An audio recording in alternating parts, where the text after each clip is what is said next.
Hi, I'm Rob Vanstone of Leader Post. This is my only suit, and today we're talking about Zach Collaros and the reported $430,000 contract that he recently signed with the Rough Riders. It was a renegotiation of the contract that the Rough Riders inherited when they acquired him from the Hamilton Tiger Cats on January 3rd. And that deal reportedly called for $530,000, $540,000 a year, including a $200,000 signing bonus, or roster bonus, pardon me, that was due, I believe, February 1st. So the Riders renegotiated that down by about $100,000 in terms of the cap hit.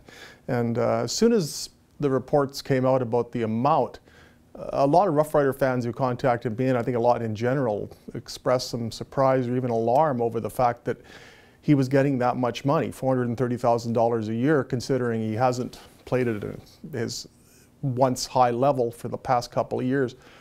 But I have written a column basically outlining the rationale for paying Zach Collaros that money and why it was, I think, an appropriate amount to pay for a quarterback of that caliber.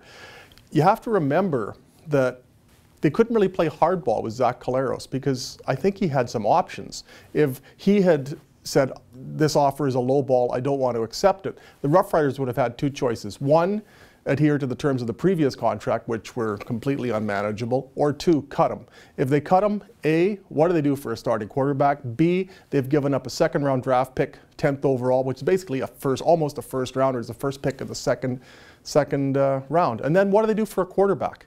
So if Zach Collaros had said, no, I don't want this, they would have to cut him, and you can bet that the Montreal Alouettes would probably have paid as much, if not more, for Zach Collaros to quarterback their football team. So that's, I think, what the market was going to bear for a quarterback of that caliber. The Rough Riders paid what they could afford, obviously, and what they should have paid.